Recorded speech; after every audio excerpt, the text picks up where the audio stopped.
Sahabat entrepreneur, salam hebat luar biasa. Nah, hari ini saya berhasil menculik Ibu Mari Elka Pangestu. Kita kenal beliau sebagai mantan menteri di kabinet Bapak SBY, dan sekarang congratulations Bu Mari terpilih sebagai Managing Director World Bank. Selamat Bu Mari. Ya, terima kasih. Sama-sama.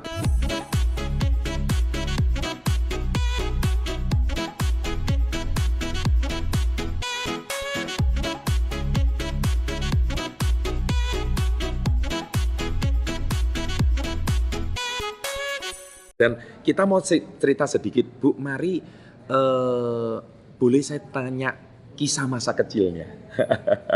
Kenapa kok Bu Mari itu punya sebuah mimpi, nyangka nggak sih bisa sampai sekarang menjadi Managing Director World President? Masa kecilnya itu seperti gimana? Masa kecil saya sih biasa-biasa saja. Biasa-biasa aja. Lahir di mana Bu Mari? Lahir di Jakarta. Lahir di Jakarta.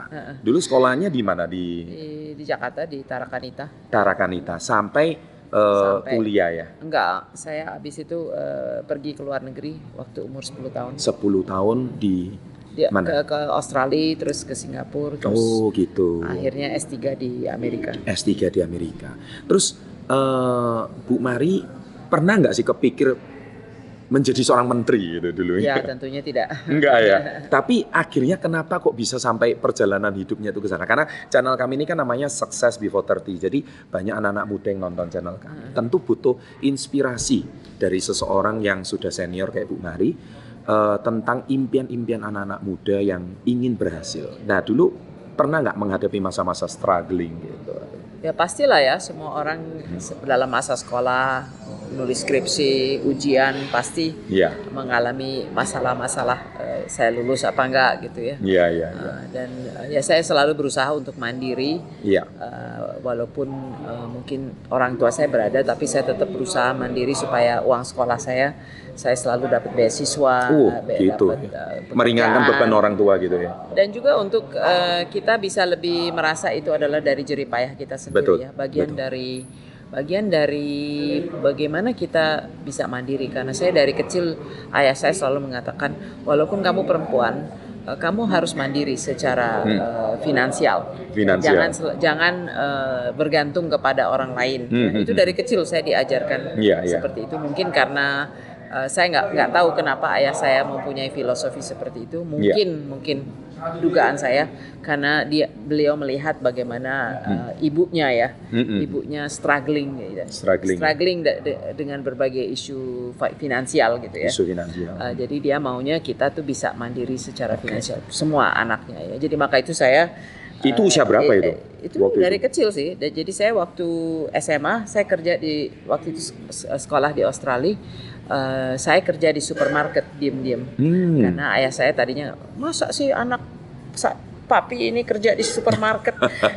Kan dipikir saya tidak memberi biaya kepada kamu. Padahal buat saya itu lebih untuk saya bisa punya kebanggaan, bisa ini uang dari jerih payah saya sendiri, dan ternyata uang yang kita dapatkan dari jerih payah kita sendiri sangat beda ya dengan uang yang kita dapat. Kepuasannya lain gitu ya. Dan itu juga bagian dari perjalanan hidup gitu ya. Saya selalu orang yang bekerja mencari untuk supaya saya bisa membiayai diri saya sendiri, bisa mendapat keringanan uang sekolah ya. Itu nggak mau ngerepotin orang tua lah ya. Dan orang tua, dan itu akhirnya setelah lulus dari luar negeri terus akhirnya balik ke Indonesia. Sempat berkarir waktu itu. Iya, tentunya. Terus sampai akhirnya di mana awal berkarirnya? Awal berkarirnya sebagai dosen di Fakultas Ekonomi UI. Tahun berapa itu, Bu? 86. Kemudian. Dan juga di lembaga think tank yang namanya CSIS. Mungkin anak milenial sudah tidak tahu apa itu CSIS. Center for Strategic and International Studies. Think tank independen yang tidak dapat biaya dari pemerintah sehingga bisa bersuara secara independen. Untuk mengkritisi, tetapi mengkritisi dengan konstruktif ya, apa yang dijalankan oleh pemerintah. Jadi saya hidup dalam dunia seperti itu sebelum untuk beberapa waktu sebelum akhirnya ya kita intinya sih pesan saya kepada anak muda, selalu bekerja dengan sebaik mungkin.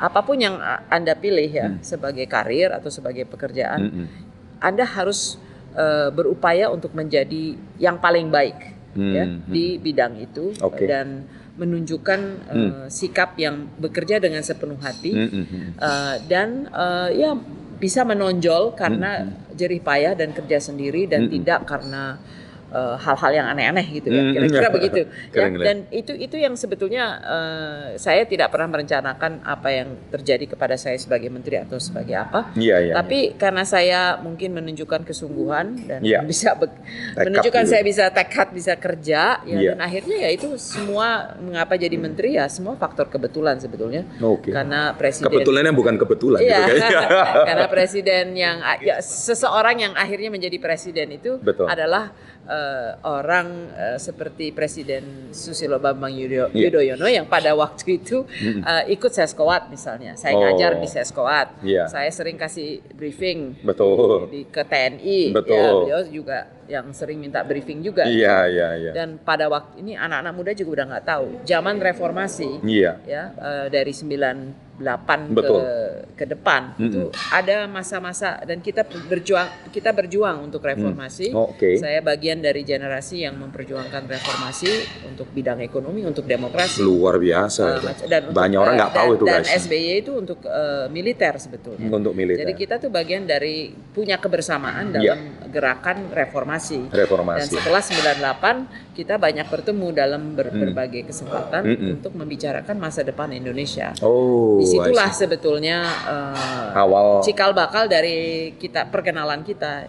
Dari situ. Dan pada waktu beliau menjadi presiden, beliau memang milih beberapa orang yang dari kelompok itu ya. Jadi pesan saya kepada anak muda ya bekerja keras, tekad dan bekerja sepenuh hati dan selalu melakukan networking itu sangat penting karena yang selalu menyelamatkan saya dalam banyak hal adalah karena saya punya network di mana-mana dan ya kita harus bergaul, berteman dan networking itu artinya kita tidak hanya bergaul dan berteman saat kita perlu gitu kita bergaul dan berteman, kita nggak tahu kapan kita akan memerlukan mereka atau mereka memerlukan kita. Jadi maka itu untuk anak-anak muda banyak buat network, banyak ikut organisasi.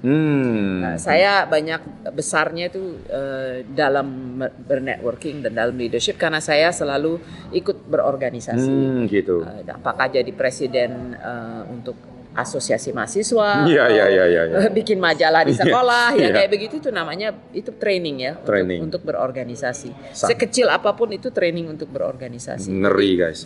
Jadi guys harus bisa aktif lah ya, aktif di luar zona kenyamanan Anda. Luar biasa. Dan satu lagi terakhir, karena waktunya Bu Mari ini sangat berharga guys.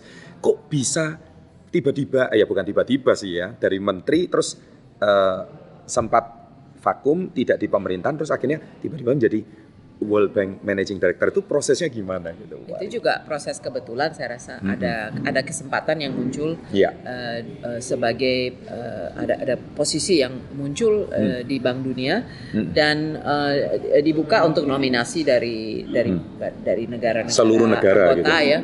Dan pemerintah Indonesia presiden juga melihat ini kita harus punya Indonesia harus punya orang-orang yang bukan mewakili Indonesia ya, tetapi orang Indonesia yang berada dan berkarya di lembaga-lembaga internasional. Maka itu mereka pemerintah dan presiden merasa kita harus cari kandidat yang baik gitu. Maka itu nominasi saya ya muncul karena ya pengalaman saya dan juga mungkin kapasitas dinilai dan segalanya. Tapi nominasi kan cuma step pertama. Yang kedua tentunya Bank Dunianya harus bisa menilai dari berbagai kandidat yang mana yang mereka pilih ya. Jadi ada suatu proses juga yang kita harus jalankan. Tapi at least kita bangga sebagai warga negara Indonesia ada seseorang yang luar biasa mewakili Indonesia berada di lembaga dunia. Bu Mari terima kasih atas waktunya.